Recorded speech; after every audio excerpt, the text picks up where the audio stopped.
Assalamu alaikum. Welcome to class 7. My name is Shumaila and I'm going to discuss with you second week assignment. Today's topic is other forms of direct proportion. Throughout this lecture we will discuss work example 5, work example 6 and work example 7.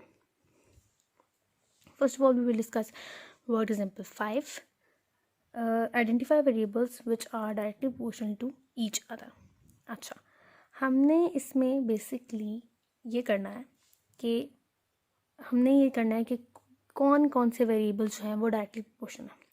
जैसे कि हमने directly proportion की definition पढ़ी थी उसमें previous lecture में, तो उसमें हमने ये देखा था कि जो वेरिएबल्स हैं वो एक साइड पे होते हैं और कांस्टेंट उसकी दूसरी साइड पे होता है. Like this.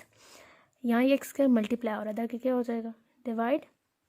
तो यहाँ पे आ गया 5. तो जो 5 है ये क्या है? As a constant. सो हम ये कह सकते हैं कि y is directly proportional to X square. और इसको हम यूँ भी लिख सकते हैं. डायरेक्टली प्रोपोर्शनल के लिए क्या सिंबल यूज़ किया था हमने? This one.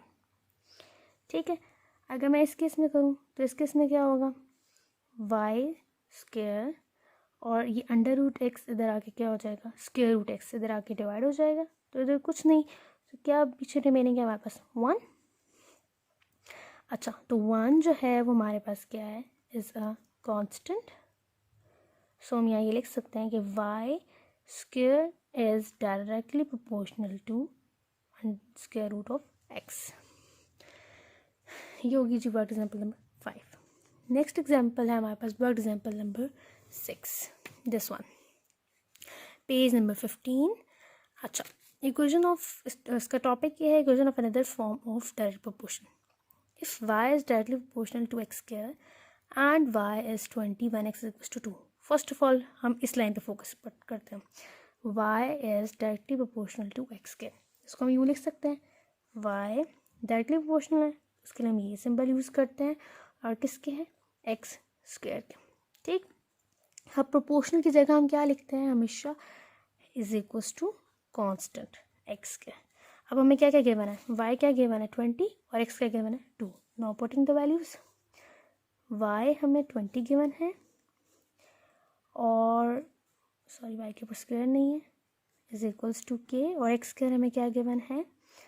22 का square.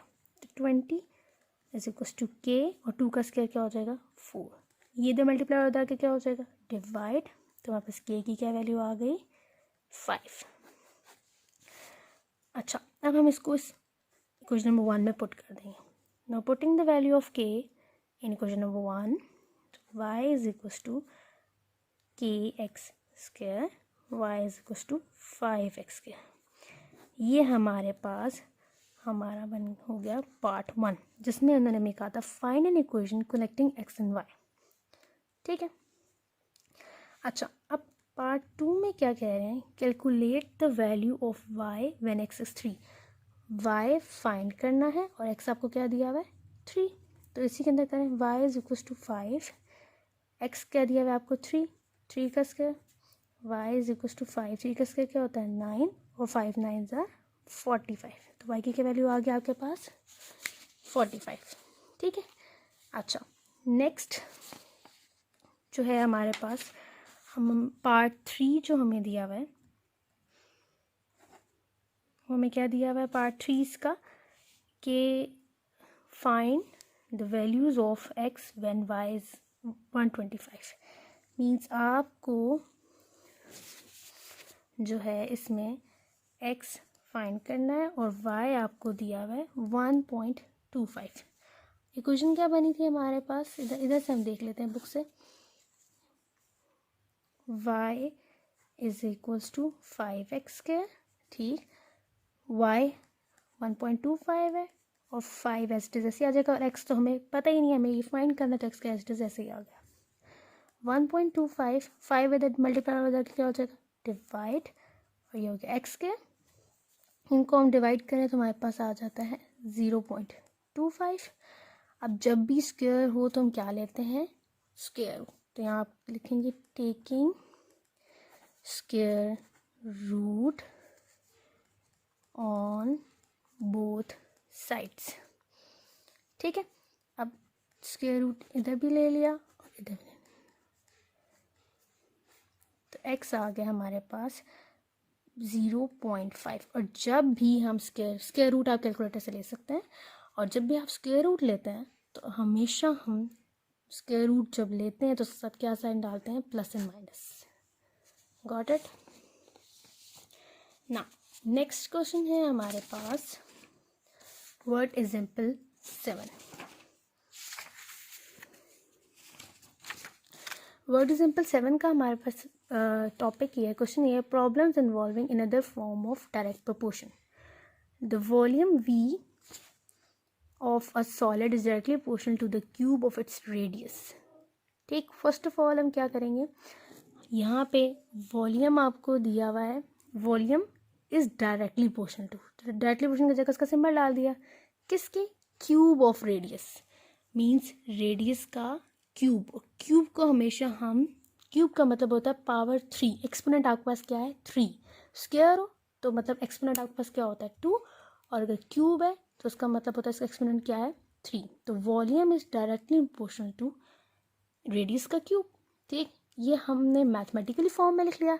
When the radius of the solid is 6 centimetre and volume is 905। सब फर्स्ट ऑफ ऑल तो हम प्रोपोर्शन को हटा के क्या लगाते हैं, कांस्टेंट। ठीक, वॉल्यूम आपको गिवन दिया हुआ है इसमें, वॉल्यूम आपको दिया हुआ है 905 और रेडियस आपको दिया हुआ है 6 का क्यूब। 6 का क्यूब होता है 216, ये तो मल्टीप्लाई और अदर के क्या हो जाएगा, डिवाइड, तो ये आ गया आपके पास आपका k।